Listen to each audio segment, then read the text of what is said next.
Guys, may dragon fruit tayong tanim dito. Oh, dragon fruit. Ayan, bagong tanim. Ayan, dragon fruit. Dragon fruit. Ayan, pag tumanim, pag lumaka na yan, may harvest na kami dito ng dragon fruit. Ayan, oh.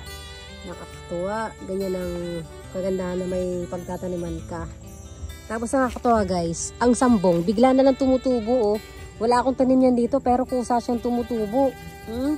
Sambong yan. Nag-uwi ako yan kasi maganda yan sa ano, sa mga sakit sa katawan. Ayan. Tapos, ayan o. Buhay na din yung kamoteng kahoy. Ayan o. Lalaki na. Ayan. Kamoteng kahoy. May mga kamote rin tayo dito. Ayan siya. Kagayan. Hanggang dun yan. Puro kamoteng kahoy. Tapos dun sa taas, sitaw. Lalagay yung sitaw dun. Ayan o, lalaki na ng ano, kamuting kahoy. See? Ilang buwan lang, may harvest na dito. Tapos, papakatak sa inyo, may upo ditong tanim. Upo. Ayan.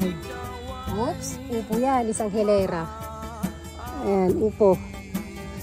Ayan. Tapos, upo. Upo. Upo. Upo. Ayan o, may mga upo. Upo yan, guys. Ayan o, lalaki na. Isang hilera. Tapos, eto naman ay patola.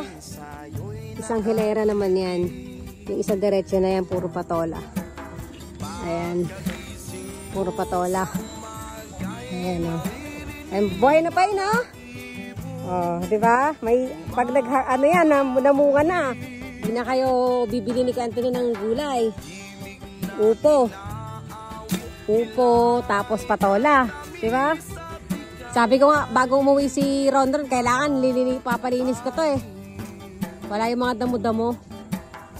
Oh, nakakatawa. Ang dami ng tanim na gulay na papakinabangan. Dun sa taas naman, kamoteng baging. Dun sa taas.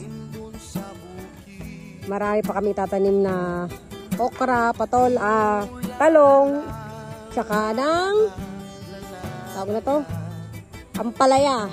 Yan. Pupunuin namin tong isang buong itong bakanting lote na to. Pupunuin namin puro gulay para hindi nabibili. At yan syempre yung bahay natin. Oh. Payari na, yari na. Konting-konti na lang. Malilipatan na. Thank you, Lord.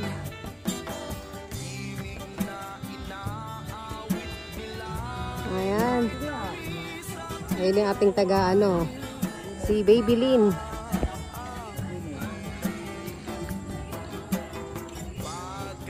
Ayan o.